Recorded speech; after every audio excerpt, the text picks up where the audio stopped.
이스라엘 백성들은 400년간의 애굽에서의 이 노예 생활을 이제 마치고 해방이 이제 드디어 되었습니다.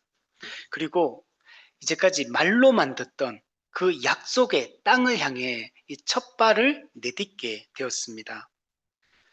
약속의 땅을 향한 이 이스라엘 백성들의 이 첫 발걸음, 이거는 단순히 그냥 지리적 이동만 있는 것은 아닙니다. 종되었던 삶, 애굽에서 학대받고 종으로서 안식을 누리지 못하던 삶, 샬롬이 없던 그 삶에서 하나님께서 이들을 구원하여 이들을 새로운 정체성을 부여하는, 언약 백성을 언약을 맺고 언약 정체성을 부여하는 이런 새로운 삶이 시작되는 그 첫 여정, 이것이 바로 출애굽이다라고 말할 수가 있습니다. 그러니까 출애굽은 단순히 육체적으로 고통받는 것에서 그냥 탈출하는, 벗어나는 그 정도의 의미가 아니고, 육체적인 거, 영적인 이 전인적인 이 구원 사건이 출애굽 사건이다라고 얘기를 할 수 있습니다. 하나님의 언약 성취, 그리고 구원의 은혜, 그리고 새로운 삶의 시작, 이것을 보여주고 있는 것이 출애굽이다라고 얘기를 할 수 있습니다. 오늘 본문은 이 무교절 규례에 대한 얘기를 하고 있습니다. 우리 무교절 규례는 12장에서 사실 앞에서도 살펴보았어요. 앞에서도 있었거든요. 근데 13장에서 다시 한번 이 무교절 규례가 또 등장하고 있는 것을 볼 수가 있습니다. 유월절 같은 경우도 지난 시간에 보면 12장에도 유월절 규례가 있었거든요. 근데 13장에 또 한 번의 유월절 규례가 있었고, 무교절 규례도 12장에서도 있었는데 13장에서 다시 한 번 더 이 무교절 규례에 대해서 또 이야기를 하고 있는 것을 볼 수가 있습니다. 근데 여기 하나 이제 좀 더 덧붙여지는 것은 이 처음 난 것, 이 초태생에 대한 이 규례가 이게 등장하고 있고, 또 하나는 후손들에게 이것을 이게 전수하라, 전해라 라는 이런 얘기가 덧붙여져 있는 것을 볼 수가 있습니다. 그래서 하나님은 이 무교절 규례와 이 초태생 규례, 이런 규례를 통해서 유월절 그 밤에 일어났던 구속 사건을 이스라엘 백성들로 하여금 다시 기억하게 하고 있습니다. 그리고 이 구속받은 백성으로서 합당하게, 거룩하게 살아가도록 이 규례들을 명령하고 있는 것을 볼 수가 있습니다. 오늘 본문은 하나님께서 이 구속받은 이스라엘 백성들에게 세 가지 명령을 주고 있다라고 얘기할 수 있습니다. 간단하게 얘기하면 첫 번째는 기억하라, 두 번째는 구별하라, 세 번째는 전수하라. 이 세 가지 이야기를 하고 있습니다. 유월절 어린 양을 통한 이 구속의 은혜를 기억하라. 두 번째는 초태생을 구별하여 하나님께 드려라. 세 번째는 다음 세대에게 하나님이 베푸신 이 구원의 은혜를 다음 세대에게 이걸 전수하라. 이 세 가지 명령, 기억하라, 그리고 구별하라, 그리고 전수하라. 이것을 우리에게 이야기를 해주고 있습니다. 오늘 우리 이 삶이 오늘 신약적으로 봐도 이게 딱 우리한테 맞는 메시지예요. 예수 그리스도를 통해서 우리에게 베푸신 은혜를 우리가 기억하고, 그리고 우리가 새로운 존재, 교회가 되었잖아요. 이제 새로운 삶을 우리가 살아가야 됩니다. 하나님의 백성다운 거룩한 삶을 우리가 살아가야 되고, 세 번째, 우리는 먼저 이 십자가, 이 구원의 은혜를 우리는 알게 되었습니다. 그래서 먼저 믿게 됐고 하나님의 나라를 먼저 누리게 되었습니다. 이제 우리가 이것을 믿지 않는 사람들에게, 우리 다음 세대에게 특히 전수하는 것이 우리에게 매우 중요합니다.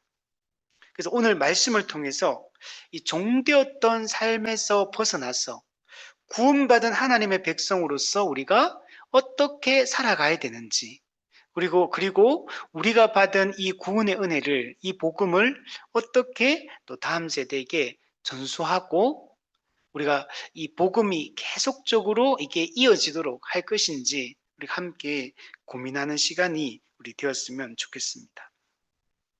먼저 우리 1절, 2절 말씀을 한번 보도록 하겠습니다. 우리 같이 한번 읽어볼게요. 시작.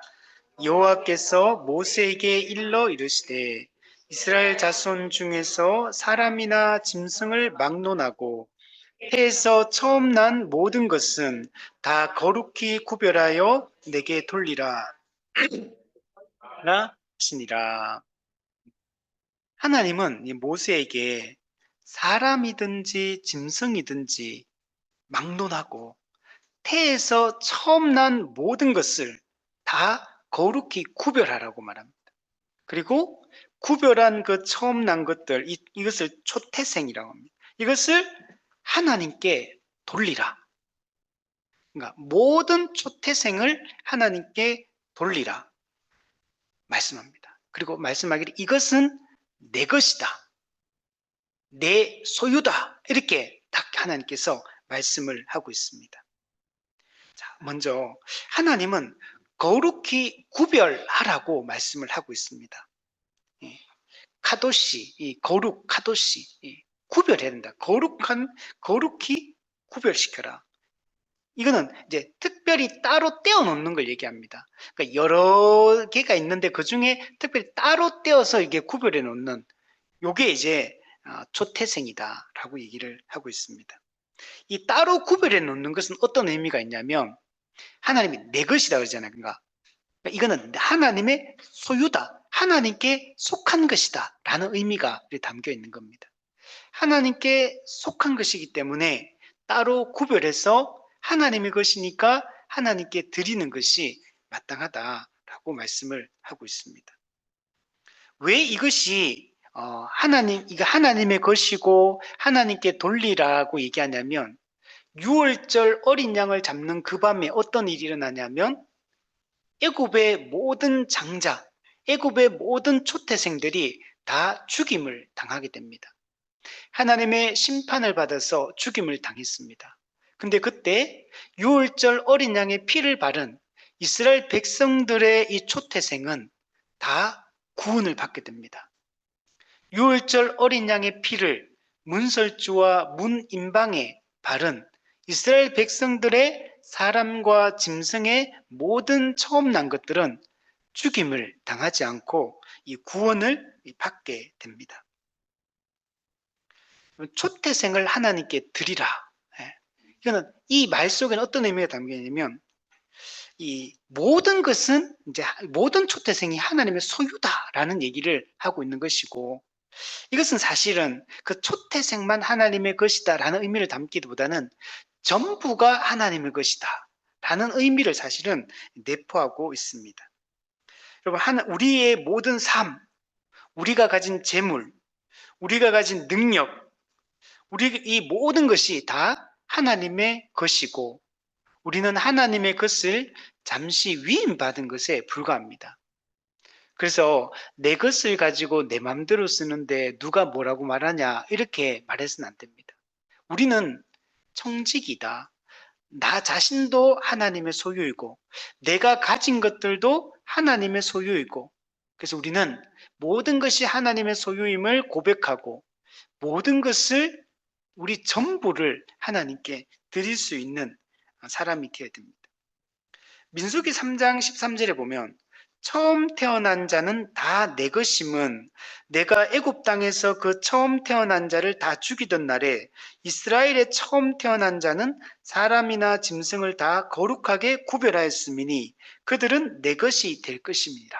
이렇게 말하고 민수기 8장에도 똑같이 얘기해요. 이스라엘 자손 중에서 처음 태어난 것은 사람이든지 짐승이든지 다 내게 속하였음은 내가 애굽 땅에서 모든 처음 태어난 자를 치던 날에 그들을 내게 구별하였습니다.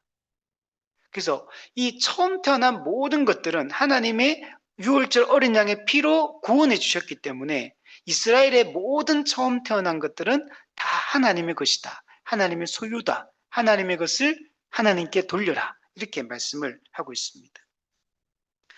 칼빈이 이런 얘기를 합니다.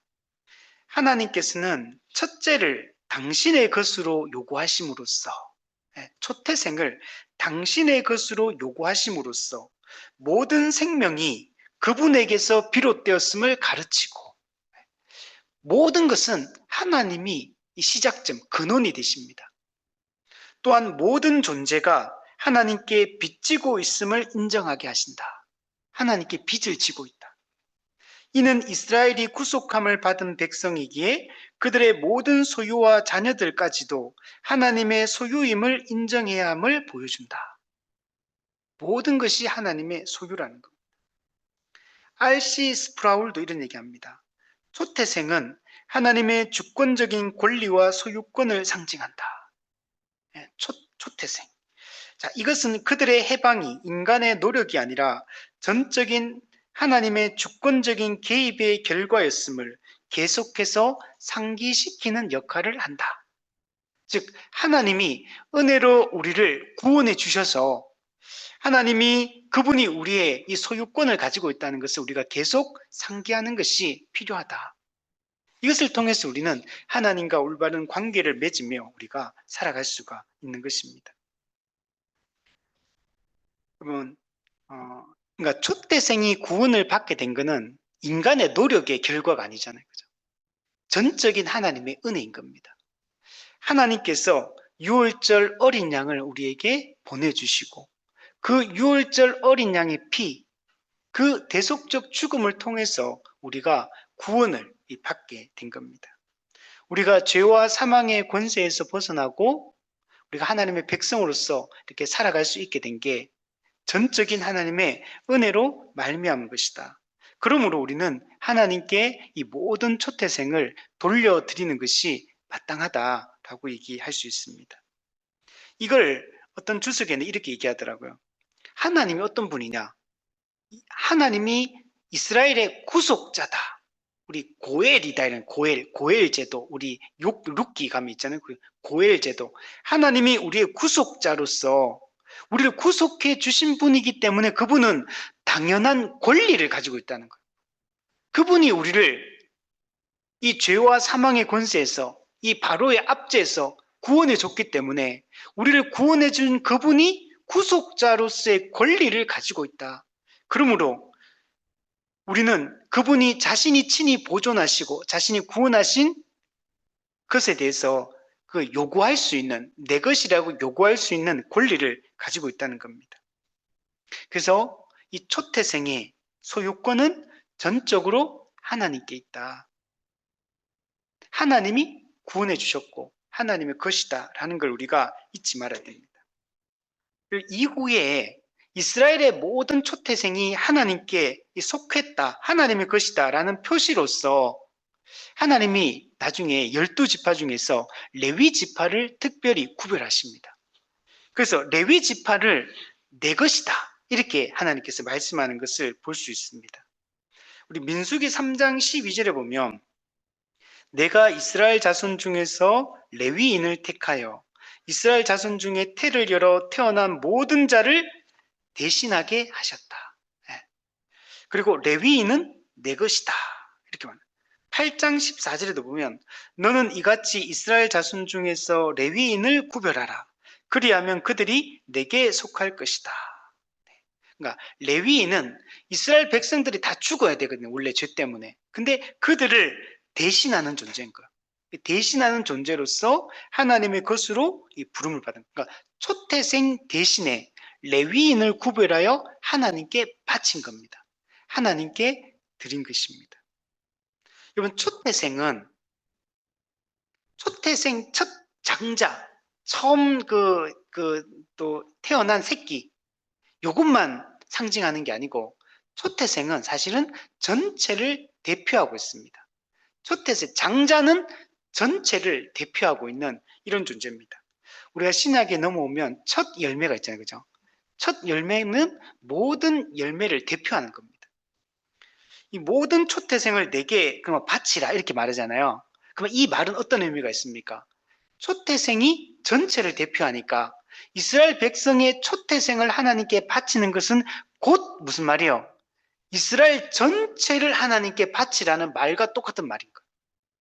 이스라엘 전체가 하나님의 소유임을 이야기하고, 그러므로 하나님의 소유된 하나님의 백성은 전적으로 주인이신 하나님께 복종하고 주인의 뜻을 행하고 주인의 영광을 위하여 살아가는 것이 합당한 겁니다. 이스라엘 전체가 다 하나님께 속한 자임을 기억을 해야 돼요. 이게 신약으로 넘어오면 우리 교회가 전체가 하나님께 속한 하나님 소유된 백성이 된 겁니다. 그러므로 우리는 어떤 사람이냐? 신약시대 교회도 전적인 하나님의 은혜로 말미암아 하나님께 바쳐진 존재인 거예요. 우리는. 그러니까 나는 내 소유권을 가지고 있지 않습니다. 우리는 우리의 소유권을 하나님께 이미 양도해 드린 존재예요. 그래서 하나님이 우리에 대한 모든 주권을 가지고 있습니다. 그러면 우리가 주권을 행사하는 자가 아니라 우리는 하나님의 주권을 가진 하나님의 뜻대로 살아야 될 사람이고 하나님이 지시하는 것을 행해야 될 사람이고 하나님이 기뻐하는 걸 행해야 될 사람이에요. 하나님의 뜻에서 벗어난 것들을 우리는 행하면 안 됩니다. 하나님의 뜻과 내 뜻이 충돌을 한다면 내 뜻을 포기하고 하나님의 뜻에 나를 맞춰야 돼요. 내 경험과 내 생각으로 재단하면 안 되고 하나님이 뭐라고 말씀하시느냐? 성경이 우리에게 무엇이라고 이야기하느냐? 그게 우리의 기준이 돼야 되고 우리는 그 기준에 나를 전적으로 맞춰서 살아가야 되는 그런 존재인 겁니다. 우리 3절에 보면 모세가 백성에게 이르되 너희는 애굽 곧 종되었던 집에서 나온 그날을 기념하여 유교병을 먹지 말라. 여호와께서 그 손의 권능으로 너희를 그곳에서 인도해 내셨음이니라. 종되었던 집에서 나온 날을 기념해라. 즉 출애굽한 날을 기념하라고 말씀을 하고 있습니다. 애굽에서 이스라엘 백성들은 학대받고 괴로움을 당했습니다. 근데 그 종되었던 그 집에서 이제 드디어 해방되고 벗어나게 됐어요. 그래서 그 날을 기념하라는 거예요. 그날에는 유교병을 먹지 말고 유교병을 먹지 말라. 왜냐하면 하나님께서 그 손의 권능으로 이스라엘 백성들을 그 애굽 땅에서 인도해 내셨기 때문이다 라고 말씀을 하고 있습니다. 그래서 이 날을 기념해야 돼요. 이 날은 그 6월절이 지나고 이제 실제로 출애굽한 날은 15일이거든요. 무교절의 첫날. 7일 동안 무교절이 15일부터 21일까지 무교절이 시작되는데 6월절 어린 양의 피를 바르고 그 다음 날 15일 날 출애굽을 하게 됩니다. 그래서 이 날을 출애굽한 그 날을 기념하라. 즉 출애굽이 구원의 의미니까 하나님이 우리를 구원하신 그 날을 기억하고 기념하라고 말씀을 하고 있습니다. 그리고 이 구원은 어떻게 이루어졌냐면 내 힘으로 이룬 게 아니에요. 하나님께서 여호와께서 그 손의 권능으로 너희를 인도해 내셨다 이렇게 하는. 그러니까 우리가 우리 손의 힘으로 우리 손의 권능으로 우리 힘으로 탈출한 게 아니고 하나님이 하나님의 손의 권능으로 우리를 인도해 내심으로 말미암아 우리가 이제 탈출할 수 있게 되었다라고 말씀합니다. 그러므로 우리가 이 날을 기념해야 돼요. 그래서 8절에도 보면 이 예식은 내가 애굽에서 나올 때에 여호와께서 나를 위하여 행하신 일로 말미암는다. 우리 9절 10절에도 보면 이는 여호와께서 강하신 손으로 너를 애굽에서 인도하여 내셨음이니 해마다 절기가 되면 이 규례를 지킬지니라. 하나님이 우리를 출애굽하신 그 손의 권능으로 우리를 출애굽하게 하신 이 날을 우리는 기념하고 기억하고 이 절기를 계속 지키는 것이 중요하다라고 말할 수 있습니다. 여러분 과거에 우리는 죄와 사망의 권세, 사탄의 권세에 종로로 타던 자였습니다. 그런 우리가 6월절 어린 양 대신 예수 그리스도의 피로 말미암아 우리가 거기서 건짐을 받게 되었습니다. 그래서 우리가 이것을 기억하고 기념하는 것이 중요합니다. 우리의 구원이 어떻게 이루어지게 되었느냐? 과거에 우리는 어떤 비참한 상태에서 살고 있었고, 우리가 그 비참함에서 어떻게 벗어날 수 있게 되었는가? 이것을 우리가 기억하는 것이 중요합니다. 우리 하이델베르크 교리 문답을 보면 이 세 가지로 구성이 되어 있거든요. 우리의 죄와 비참함이 무엇인가를 첫 번째 알아야 된다. 두 번째는 그 죄와 비참함으로부터 어떻게 벗어날 수 있는가를 알아야 된다. 세 번째는 그 죄와 비참함으로부터 벗어난 자는 어떻게 살아야 되는가. 이 세 가지를 이야기하는 게 하이델베르크 교리문답의 전체 여러분 구조입니다. 게르하르트 폰라드는 이 부분에 대해서 어떻게 얘기하냐면 이스라엘의 신앙은 과거에 일어난 하나님의 구원 행위를 기억하는 것에서 비롯된다. 신앙생활이 어디서 시작되느냐? 과거에 하나님이 우리에게 베푸신 구원의 그 행위를 기억하는 것에서 우리 신앙생활이 시작된다는 거예요. 그래서 우리는 늘 성경을 읽으면서 하나님이 그리스도를 통해서 우리에게 어떤 일들을 행하셨는지, 어떤 구원의 행위를 행하셨는지를 살피는 것이 중요합니다. 그 절정이 십자가 사건이고, 근데 우리가 십자가 사건만 그러면 보면 되느냐? 그게 아니라 성경 전체에서 하나님이 십자가를 향해서 어떤 일들을, 구원의 일들을 행해 오셨는지 그 전체적인 과정을 통해서 하나님의 열심히 어떻게 우리의 구원을 이루기 위해서 일하셨는지를 살피는 것이 중요합니다. 그래서 우리는 구약 성경부터 차근차근 하나씩 한 사건 한 사건을 살피고 한 구절 한 구절의 의미를 살피며 하나님이 어떻게 우리의 구원을 위해서 이 긴 여정을 시작하셨는지 그리고 어떻게 그것을 성취하셨는지를 살펴보는 것이 우리에게 매우 중요합니다. 그러면서 또 이렇게 얘기합니다. 6월절은 이 구원 행위를 현재화하고 과거의 하나님이 현재에도 동일하게 역사하신다는 것을 확정하는 의례이다. 이 6월절 사건은 이 구원, 6월절 사건 때 구원을 받잖아요. 근데 그게 그때만 해당하는 게 아니고 오늘날에도 6월절 어린 양의 그 피 흘림이 오늘 우리의 삶 속, 현재 우리의 삶 속에 어떻게 구원의 역사를 지금도 이루어 가고 계시느냐. 지금도 오늘날도 하나님은 역사하고 계시고 오늘도 십자가 복음을 통해서 누군가를 구원하고 계시다. 그리고 이 기념은 단순한 회상이 아니다. 그냥 과거에 있었던 사건을 교훈적으로 받아들이는 게 아니라는 거예요. 단순히 회상하는 게 아니라 하나님의 현존을 지금 이곳에서 체험하는 것이다. 우리가 십자가를 기억하고 십자가 복음을 붙드는 이 행위는 과거에 2000년 전에 있었던 구원 사건을 단순히 회상하는 게 아니에요. 이게 오늘 지금 현재 우리의 고난과 아픔과 이 타락한 이 비참한 삶 속에서 현재 우리를 구원하는 하나님의 하나님 현존하는 그 체험의 행위다라고 말씀을 하고 있는 겁니다.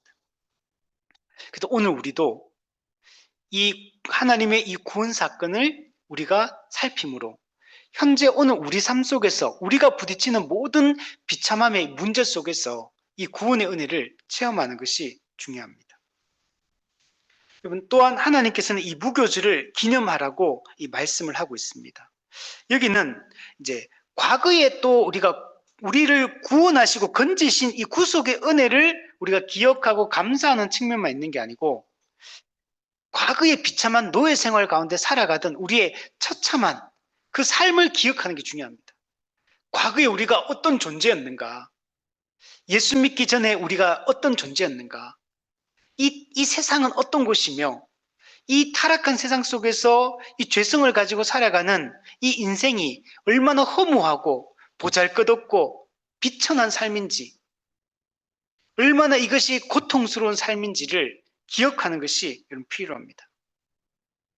이스라엘 백성들은 이 무교절을 지키며 과거의 그 종노릇하던 그 삶을 기억하고 그 종노릇한 삶에서 우리를 건지신 하나님의 구원의 은혜를 우리 기억하는 것이 매우 중요합니다. 그래서 올바른 신앙생활이 어디서 출발하느냐? 과거의 내가 누구인가를 기억하고 내가 어떻게 그 비참한 상태에서 구원받게 됐는가를 기억하는 것에서 시작되는 거예요. 그리고 내가 어떤 새로운 존재가 되었는가를 우리가 그것을 굳건하게 붙드는 것에서 새로운 삶이 시작되는 겁니다. 그죠? 우리가 이 땅에서 내가 잘 할 줄 알았는데 우리가 실패하게 되면 사람이 낙담하게 돼요. 근데 우리는 원래 잘할 수 없는 존재였거든. 그래서 과거의 나를 기억해야 돼요. 그 현재 우리는 또 이 땅에서도 실패하거든요. 그런데 우리는 새로운 존재가 되었고 새로운 삶을 살 수 있는 능력을 가진 존재라는 걸 아는 데서부터 실제로 새로운 삶, 거룩한 삶을 우리는 살 수 있게 되는 것입니다. 그래서 하나님이 우리에게 베푸신 은혜를 기억하는 게 중요하다. 우리 철로역정에도 보면 이 재밌는 장면들이 많이 있는데 그 중에서 이게 쭉 내용을 보다 보면 어떤 게 나오냐면 반복되는 어떤 풍경들이 있습니다. 계속 이게 이거 지난번에도 이런 게 있었는데 또 비슷한 게 또 있네? 또 있네? 갈 때마다 계속 있어요. 그게 어떤 거냐면 크리스찬이 너는 어디서 살았냐? 네 고향이 어디냐? 이걸 물어봐. 너 어떻게 거기서 벗어나게 되었느냐? 그리고 너 지금 어디로 가고 있느냐? 이런 얘기를 많이 해요. 네 오다가 어떤 일이 있었느냐? 그리고 그 어려움을 당했을 때 네 어떻게 그걸 극복했느냐? 그리고 너 지금은 무엇에 힘쓰고 있느냐? 이런 걸 계속 질문을 해요. 처음에는 전도자가 와가 크리스찬에게 질문하고 도우미 와가 질문하고 또 해석자의 집에서 질문하고 아름다운 궁전, 교회에서 또 질문하고 교회 직원들이 또 질문하고 계속 질문해. 너 고향이 어디냐? 너 어디서 왔느냐? 너 지금 어디로 가느냐? 너 지금 뭐 하고 있느냐? 이걸 계속 물어봐. 그래서 이 똑같은 얘기가 계속 철로역정에서 반복이 된다는 걸 알 수 있어요. 신앙생활에서 이게 매우 중요하다는 거예요. 신앙생활을 할 때 계속 과거에 내가 누구였는가를 기억할 필요. 내가 어떻게 구원을 받게 됐는가를 기억하는 게 중요합니다. 내가 지금 어떤 존재인가를 기억해야 돼요. 나는 지금 무엇을 하고 있는가를 생각해야 돼요. 나는 지금 어디를 향해 나아가고 있는가? 내 최종 종착지는 무엇인가? 내 인생의 궁극적인 목적은 무엇인가? 그리고 어떻게 거기까지 갈 수 있는가? 누구와 함께 그곳까지 가야 되느냐? 이것을 계속 기억하고 우리가 되새기는 것들이 매우 중요합니다. 반복적으로 나를 점검하는 것이 우리가 믿음으로 잘 살아갈 수 있는 중요한 방식입니다. 자, 이 무교절에는 유교병을 먹지 말라고 합니다. 유교병, 즉 누룩이 들어간 빵을 먹지 말라고 합니다. 실제로 이스라엘 백성들은 출애굽할 때 급하게 이제 탈출하면서 누룩을 넣어서 빵을 부풀릴 시간을 얻지 못합니다. 그날 14일 저녁에 어린 양을 잡고 그리고 이제 쓴나물과 무교병을 먹고 바로 그 다음날 새벽에 떠나는 것. 그러니까 엄청 촉박하게 이 모든 것이 진행되는 것을 볼 수가 있습니다. 그러니까 누룩 없는 빵, 무교병을 먹어야 된다.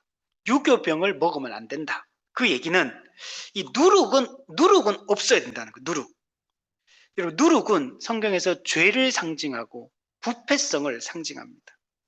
그래서 무교병을 먹는다 이 말은 죄가 없는 삶을 죄를 제거하고 순결하게 우리가 거룩하게 살아갈 것을 명령하고 있는 겁니다. 유월절 어린 양의 피로 구원받은 하나님의 백성은 새로운 존재가 되었기 때문에 어떻게 살아야 되느냐? 이제는 죄악된 삶을 청산하고 이제는 깨끗한 삶을 살아가야 된다. 거룩하게 하나님의 백성답게 살아야 된다라는 얘기를 여기서 하고 있는 겁니다.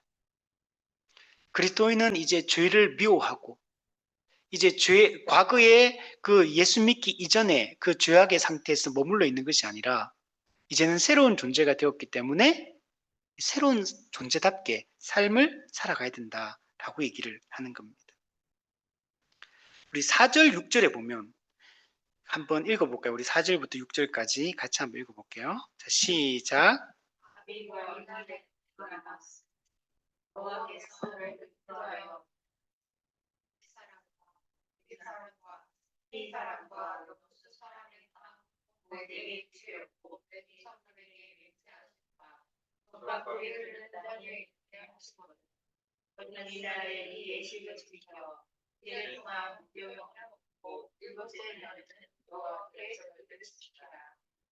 아멘. 자, 이스라엘 백성들은 14일 저녁에 유월절 어린 양을 잡고 또 어린 양의 피를 그 문에 발랐습니다. 그리고 아비벌 15일 무교절의 첫날에 출애굽을 하게 됩니다. 자, 그런데 이스라엘 백성들은 단순히 출애굽이 끝이 아니에요. 출애굽이라는 것은 그냥 시작입니다. 시작. 여행의 시작. 새로운 삶의 시작이 출애굽이고, 이들이 이제 어디로 들어가야 되냐면 하나님이 약속하신 그 가나안 땅, 약속의 땅, 이 약속의 땅, 약속이 있는 땅이라는 거. 근데 이 땅은 젖과 꿀이 흐르는 땅이다. 즉 이곳에는 참된 안식이 있는 땅을 얘기하는 겁니다. 애굽 땅은 학대와 고통과 괴롭힘이 있었잖아요. 그곳에는 눈물과 부르짖음이 있었어요. 애굽에서는 참된 안식과 샬롬이 기쁨이 없었습니다. 근데 하나님께서 왜 가나안 땅이 약속의 땅이냐? 이 땅은 하나님이 안식을 제공해 주는 땅이기 때문에, 이 땅은 하나님이 주시는 참된 샬롬이 존재하는 여러분 땅인 겁니다. 그래서 젖과 꿀이 흐른다. 젖과 꿀은 그 정말 이 풍요로움, 아름다움을 상징하는 게 젖과 꿀이거든요. 그래서 하나님께서 이곳을 어떻게 하시냐면 인도해 드리겠다라는 거예요. 인도해 드리시겠다. 그리고 이 땅을 내게 주시겠다라고 말씀합니다. 그러므로 이들이 이 가나안 땅에 이르게 되면 뭐 해야 되냐면 너는 이달의 이 예식을 지켜.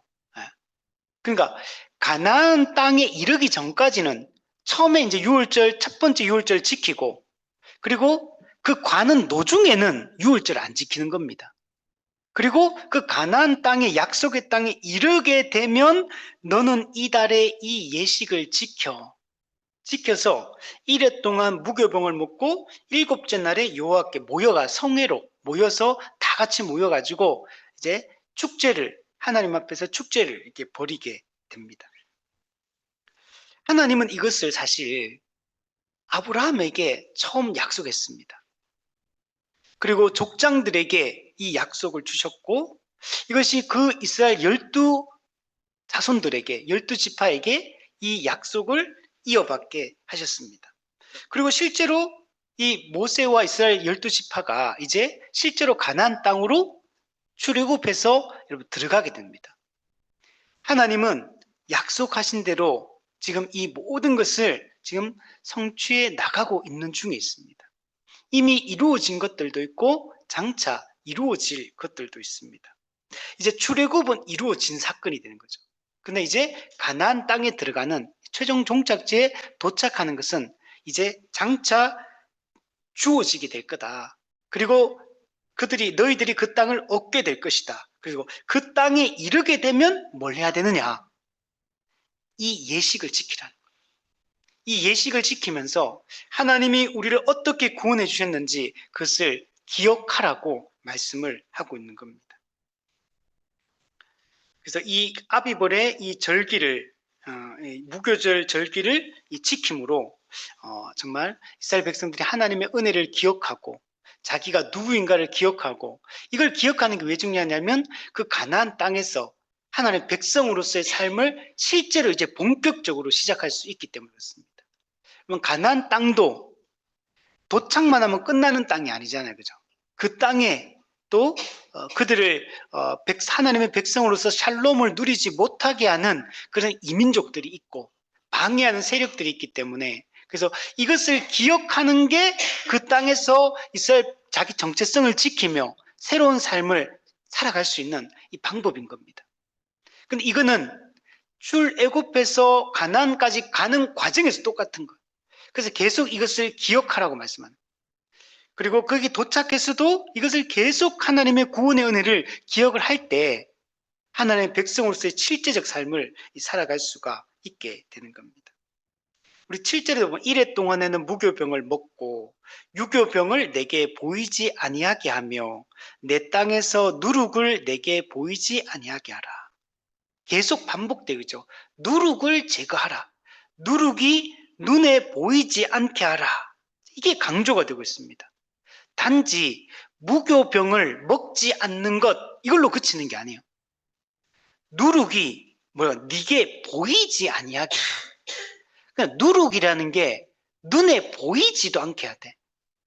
단지 안 먹는 게 아니고 보이지도 않아야 돼. 이 명령은 철저하고 완전하게 이 무교절을 지킬 것을 엄숙히 명령을 하고 있는 겁니다. 무교절을 지킴에 있어 가장 중요한 부분이 누룩을 보이지 않게 하는 겁니다. 우리의 시야에서 누룩이 보이지 않아야 돼요. 이제 하나님의 유월절 어린 양의 피로 구원받은 백성이기 때문에 이 구원받은 하나님의 백성은 죄와의 이 인연을 끊어야 되는 겁니다. 철저하게 죄를 끊어내고 이제는 구원받은 자답게 하나님을 예배하며 우리 살아가야 됩니다. 근데 이 이야기를 성경이 계속 반복적으로 얘기를 하고 있는 겁니다. 여러분, 누룩은 특징이 있어요. 누룩은 퍼져나가는 겁니다. 누룩은 전염성이 있어요. 우리 갈라디아 5장 9절에도 보면 적은 누룩이 온덩이에 퍼지느니라. 적은 누룩이 들어갔는데도 온 덩어리를 부풀어 오르게 하거든요. 이게 이 누룩은 이 전염성이 매우 강한 겁니다. 이스라엘 백성 안에 이 누룩을 제거하지 않으면, 이 죄를 제거하지 않으면 이 죄가 언약 공동체 안에서 언약 공동체를 엄청나게 부패하게 만들 수 있는 겁니다. 타락하고 변질되게 만들 수 있는 겁니다. 그러므로 하나님의 구원받은 백성들은 누룩을 제거하는 것이 매우 중요하다. 과거의 모든 죄악들을 멀리하는 것이 필요합니다. 사도 바울도 데살로니가전서 5장 22절에 보면 악은 어떤 모양이라도 버리라. 악은 어떤 모양이라도 다 버리라고 말씀합니다. 악은 하나님의 백성에게는 어울리지 않는 모습입니다. 어떤 모양이라도 악은 다 버려야 됩니다. 히브리서 12장 4절에도 히브리서 기자가 죄와 싸우되 피 흘리기까지 싸우라. 이렇게 말씀을 하고 있습니다. 우리는 작은 죄를 용납하기 시작하면 그 죄가 우리 삶 전체를 잡아먹게 됩니다. 처음부터 큰 문제가 발생하는 게 아니고 작은 죄, 작은 악을 우리가 허락하고 허용하기 때문에 그것이 들어오면 크게 영향을 미치게 되는 겁니다.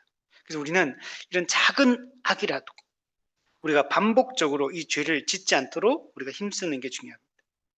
우리 8절에 보면 너는 그날에 내 아들에게 보여 이르기를 이 예식은 내가 애굽에서 나올 때에 여호와께서 나를 위하여 행하신 일로 말미암음이라 하고. 자, 이 예식, 이 무교절 절기를 지키는 걸 그날에 내 아들에게 보이라 이렇게 말해요.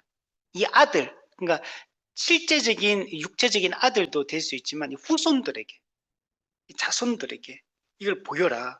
그래서 이 예식은 내가 애굽에서 나올 때 여호와께서 나를 위하여 행하신 일로 말미암는다.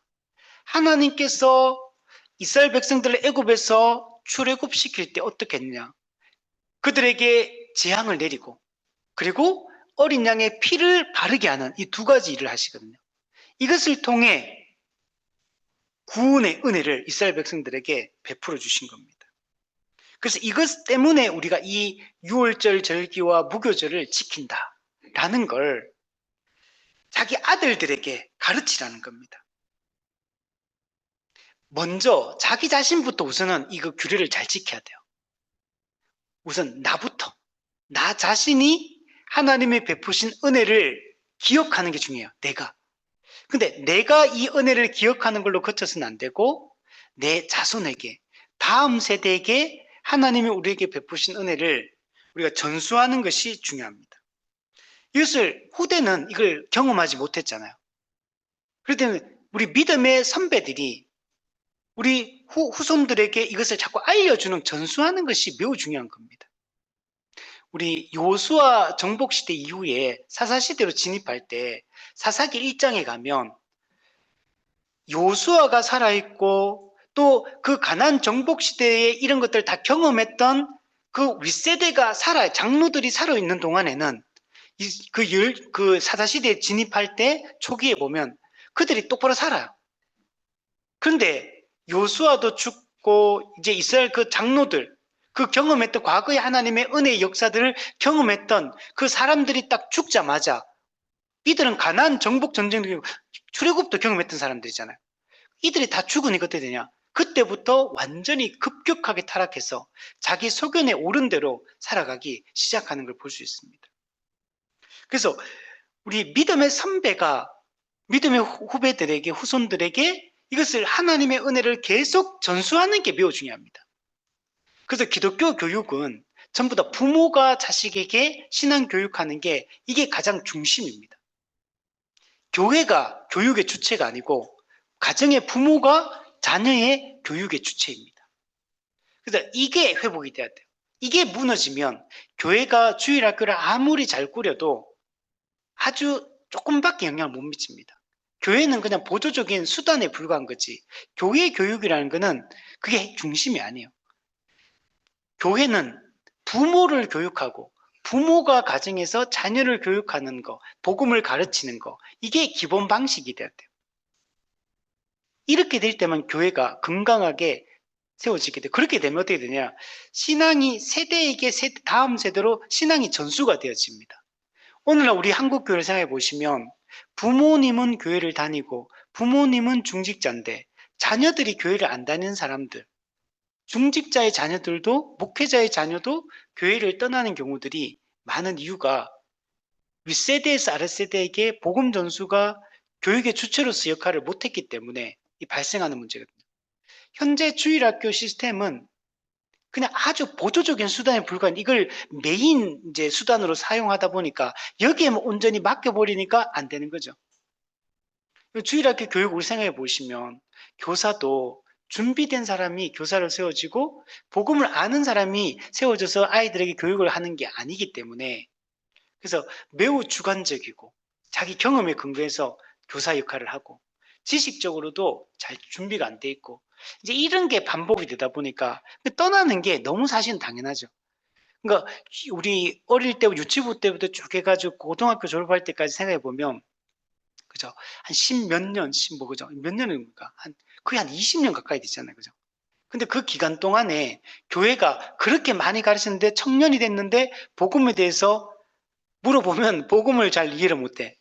그죠? 어릴 때부터 또는 뭐 적어도 막 주일학교 때부터 해도 얼마나 오래 배웠어요. 근데 복음의 기초적인 것들도 모르고 있죠. 그러니까 주일학교 교육 이 방식이 실패라는 걸 명확하게 드러내고 있죠. 한국교회가 성장했던, 한국교회가 막 70년대, 80년대, 90년대 막 성장했고 그때 주일학교 많았거든요. 근데 그때 주일학교 열심히 했던 분들이 그럼 지금 어른 세대, 그나마 그때 좀 그래도 했던 분들 조금 남아있긴 하지만 근데 그분들도 많이 떠났어요. 그 지금은 더더욱 옛날만큼도 더 교육을 안 하기 때문에 더 어려운 지경으로 가고 있는 거죠. 그래서 원래 이 교육은 하나님의 은혜를 경험했던 윗세대가 아랫세대에게 자기가 만났던 하나님, 자기가 들었던 그 말씀, 자기가 경험했던 그 하나님을 전해야 되는 거죠. 하나님이 어떻게 우리에게 이 구원을 베풀어 주셨는지, 우리를 구원해 주셨는지를 우리가 전하는 것이 매우 중요합니다. 자, 그리고 이거는 출애굽 당대에만 해당하는 게 아닌 거죠. 그러니까 당대 그 당사자들만이 아니라 그 후손에게 이게 계속적으로 이어져 내려가야 된다라는 것들을 볼 수가 있고, 또 하나는 이거는 시대를 초월할 뿐만 아니라 민족을 초월하는 문제. 이게 이스라엘 백성에게만 한정되는 것이 아니라 모든 민족에게, 누구든지 유월절 어린 양의 피를 바르는 모든 이들에게 이 구원의 은혜가 미치기 때문에 그래서 우리가 이것을 이거는 이 구속의 은혜는 시대를 초월하고 민족을 초월한다. 그래서 이것이 펼쳐져 나가야 됩니다. 창세기 17장에 보면 하나님의 아브라함을 부르고 이렇게 내가 너를 여러 민족의 아버지가 되게 함이라. 내가 내게서 민족들이 나게 하며 왕들이 내게로부터 나오리라. 모든 걸 초월한다는 걸 보여주고 있습니다. 레슬리 뉴비긴이 이런 얘기합니다. 복음은 단순한 개인적인 구원을 넘어선다. 개인 구원을 복음은 넘어서는 거라. 그것은 우리를 세상의 누룩으로부터 정결하게 하고 하나님의 정의와 사랑이 지배하는 새로운 공동체의 씨앗이 되게 한다. 개인의 구원을 뛰어넘어서 새로운 공동체, 교회의 씨앗이 되는 것이 바로 이 복음의 은혜다라고 얘기를 하고 있습니다. 알브레이트 알트도 이런 얘기, 이스라엘의 신앙은 단지 개인의 경험에 머무르지 않고 다음 세대에게 끊임없이 전수되고 교육됨으로써 그 생명력을 유지했다. 유월절과 같은 절기들은 이러한 교육의 핵심적인 수단이었다. 그러니까 이런 유월절, 이 무교절, 이 절기를 잘 가르치고 이 예식을 잘 지켜 행함으로 말미암아 하나님이 우리에게 베푼 은혜를 우리가 기억하게 된다는 겁니다. 자, 그래서 우리는 열심히 이것을 잘 교육해야 됩니다. 우리 신명기 6장에 보면 오늘 내가 네게 명하는 이 말씀을 너는 마음에 새기고 1차로 자기 마음에 새기는 게 중요합니다. 우선 부모가 윗세대가 자기 마음에 이 복음을 새기는 게 1차적으로 중요해요. 두 번째는 내 자녀들에게 부지런히 가르치며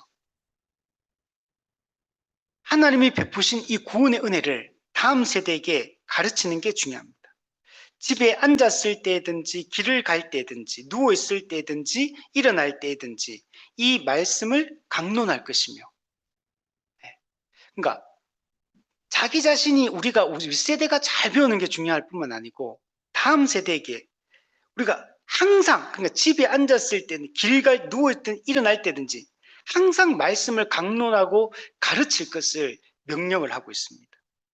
디모데후서 2장 2절에도 보면 내게 들은 바를 충성된 사람들에게 부탁하라. 그들이 또 다른 사람들을 가르칠 수 있으리라.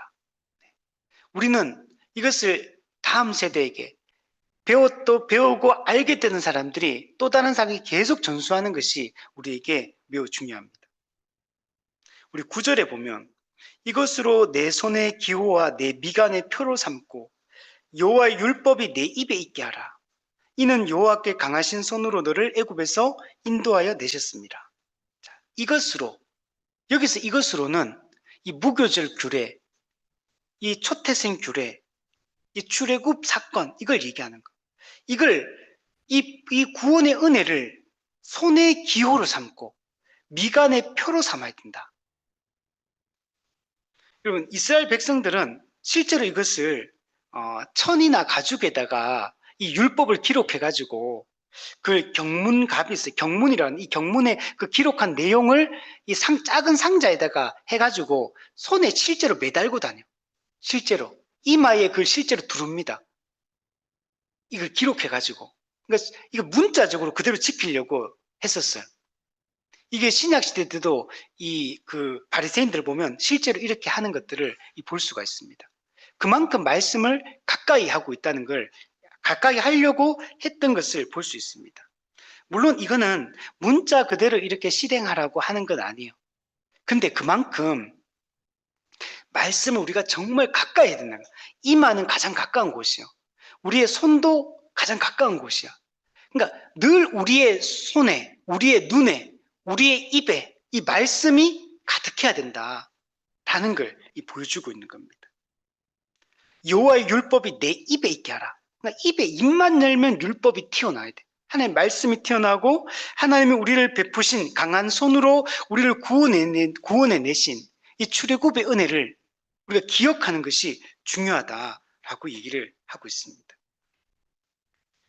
나중에 이 신약에 넘어오면 유대인들이 이걸 잘 못합니다. 그래서 예수님께서 이들을 책망하는 내용들이 있습니다. 우리 마태복음 23장 5절에 보면 유대인들은 경문띠를 넓게 했다. 이 손에 경문을 매달아서 실제로 이건 문자적으로 실행해가 이게 매달고 다녔거든. 근데 이거는 뭐라고 예수님 말씀하면 사람에게 보이기 위해서 이걸 한다. 이렇게 책망하십니다. 실제로 마음으로 하나님이 보신 은혜를 기억하는 게 아니고 외식적으로, 형식적으로만 그렇게 했던 것들을 볼 수 있어요.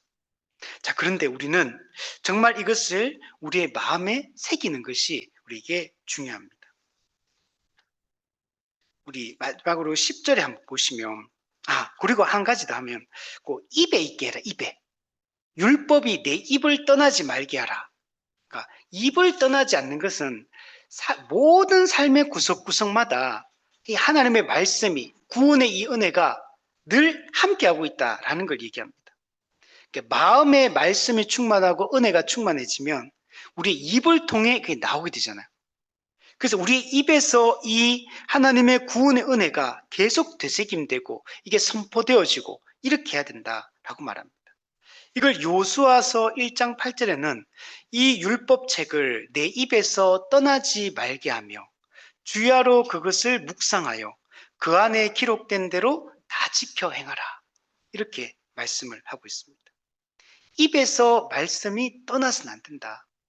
주야로 이 말씀을 묵상하는 게 중요하고 지켜 행하는 것이 중요하다. 이렇게 말씀하고 있어요. 그래서 우리는 늘 말씀이 우리의 이마에, 우리의 손에, 우리의 입에, 우리의 삶의 구석구석에 말씀이 가득해질 수 있도록, 그리고 이 말씀이 우리에게 일상생활화 될 수 있도록 우리가 이렇게 하는 것이 중요합니다. 우리 10절에 보면 해마다 절기가 되면 이 규례를 지킬지니라. 네, 이 무교절을 기억하고 이 의미를 기억하는 걸 언제 해야 되냐면 해마다 해야 돼요. 해마다. 그러니까 매년 우리는 하나님의 은혜를 기억해야 돼요. 어김없이 이 무교절을 준수하는 것이 중요합니다. 하나님이 우리에게 베푸신 이 구원의 은혜를 항상 평상시에 매 순간 기억하며 살아가는 것이 우리가 하나님 앞에서 언약 공동체답게 살아갈 수 있는 힘입니다. 그리고 이 절기를 지킬 때 이스라엘 공동체 사람들 어떻게 하냐면 다 같이 모여서 이 절기를 지키거든요. 그래서 일상생활을 딱 중단하고 다 같이 전체 공동체가 모여가지고 하나님이 우리에게 베푸신 은혜를 기억하는 이 정기적인 의식인 거예요. 정기적인 예식. 이걸 통해서 어떤 일이 되냐면 우리가 하나구나, 일체감을 경험하게 되는 거예요. 우리가 언약 공동체구나 라는 것을 경험을 하게 됩니다. 우리가 누구인가를 기억하고 우리가 어떻게 살아야 되느냐, 무엇을 위해 살아야 되느냐, 이것을 우리가 잃어버리지 않게 하는 이 기능을 여러분 하게 되는 겁니다. 이것을 오늘 우리는 어떻게 하냐면 주일 예배를 통해서 정기적으로 주일날 우리를 만나서 함께 이 말씀을 듣고 하나님 베푸신 은혜를 기억하고 우리가 살아가고 있는 것입니다.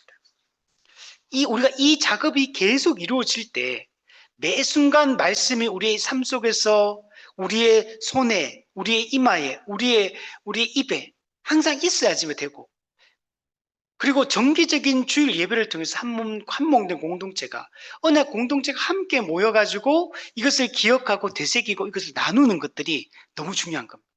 이걸 통해서만 우리가 신앙을 지켜갈 수가 있게 되는 겁니다. 우리 한번 정리하면 하나님이 우리에게 베푸신 이 구원의 은혜를 우리 늘 기억해야 됩니다. 그렇게 기억하기 위해서는 설교를 듣고 양육을 받고 성경을 읽고 하는 것이 너무 중요합니다. 또한 우리가 성도의 교제를 통해 가지고 성도들이 함께 이 작업을 같이 해야 돼요. 교회적 삶을 열심히 살아가야 돼요. 교회는 모이기에 힘써야 돼요. 그래서 자꾸 만나서 모여서 함께 말씀을 나누고 기도하고 하는 이 과정을 통해서 우리가 이 일들이 이루어지게 되는 것입니다. 우리는 죄와 사망의 권세를 살던 자였는데 예수님의 피값으로 우리는 구원을 받게 되었습니다. 이제는 우리가 구별된 하나님의 소유가 되었습니다. 그러므로 이제 구별되게 살아가야 됩니다. 우리가 성도로서 구별되게 살아가는 것이 어떻게 하는 겁니까? 가장 중요한 게 이것도 주일 예배입니다. 주일 예배는 우리가 거룩하게 구별된 백성으로 살아가는 데 있어서 매우 중요한 요소가 됩니다. 정기적으로 우리는 한 지역교회에 모여서 함께 예배드리고 함께 밥을 먹고 함께 성경 공부를 하고 함께 기도하고 함께 찬송을 부르고 함께 대화를 나누고 하는 이 과정이 없이는 우리가 구별된 삶을 살아갈 수 없어요. 또 우리가 11조를 드리는 것, 우리 이걸 통해 가지고 우리가 구별되게 우리 자신을 구별시키는 방식인 것. 또 우리가 매일 말씀과 기도를 우리가 하는 것. 이게 우리가 구별되게 살아가는 방식입니다. 성도들과 정기적으로 만나서 교제하는 것. 이게 우리가 구별되게 살아가는 것입니다. 그렇게 할 때만 죄를 멀리하고 거룩하게 살아가는 것이 가능하고 우리가 순결한 하나님의 백성다운 삶을 살아갈 수가 있게 됩니다. 그리고 우리는 이제 이 은혜를 받은 자로서 교회는 이것을 전해야 됩니다. 가르치는 것이 중요합니다. 이 우리가 받은 구원의 은혜를 다음 세대에게 끊임없이 선포하고 전해야 됩니다. 우리는 우리 주변에 있는 사람들에게 우리 삶으로 그들에게 복음을 전해야 될 뿐만 아니라 우리의 입술로 말로써 사람들에게 복음을 전하는 것이 중요합니다. 그래서 우리가 다음 세대가 하나님 앞에서 잘 세워질 수 있도록 우리 했으면 좋겠습니다. 저도 목회자로서는 제 마지막 꿈은 이 교회가 다음 세대에게, 제 다음에 다음 후임 목사에게, 그리고 여기서 이제 만들어진 이 신앙의 뿌리들이 우리 다음 세대 우리 성도들에게 이 하늘향기 교회가 잘 이어졌으면 좋겠고, 이 땅에 교회들은 많이 있잖아요. 많은 교회들이 있는데 물론 이 땅의 모든 교회가 올바른 복음으로 복음을 가르치고 올바른 교회론을 가지고 올바른 종말론을 가지고 살아가는 교회가 다 되어야 되는데 현실은 사실 또 그렇지는 않거든.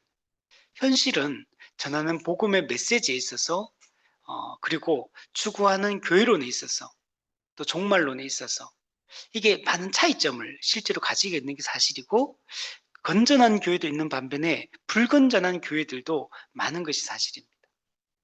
그래서 저는 우리 교회가 모든 교회가 그렇게 다 돼야 되겠지만 우리는 한 지역교회로서 하늘향기교회가 정말 복음이 선명하고 복음이 바르고 그리고 복음이 체계적이고 풍성하게 전해지는 교회. 그래서 정말 여기 오면 설교를 듣고 양육을 받고 성도들과 그냥 교제하면 성도들도 잘 준비가 되어 있어서 그 하늘향기교회 성도들과 교제를 하면 다른 사람들이 복음을 잘 배울 수 있는, 자연스럽게 복음을 듣게 되고 교회로서 신앙생활 한다는 게 어떤 것인지 삶으로 잘 그냥 저렇게 신앙생활 하는 거구나 라는 게 성도들의 삶을 통해서 잘 전수가 되는 교회가 되었으면 좋겠고, 그리고 교회가 정말 복음의 생명력이 나타나는 교회, 성령의 역사가 정말 일어나서 한 영혼 한 영혼이 회심하고 주께로 돌아오는 역사, 그리고 한 몸 된 교회를 이루어서 적극적으로 교회로서 살아가는 이 새로운 사람들이 계속 새 생명이 탄생하는 교회가 되었으면 좋겠고, 하늘향기 교회 성도들이 정말 하나님의 그 은혜가 차고 넘쳐서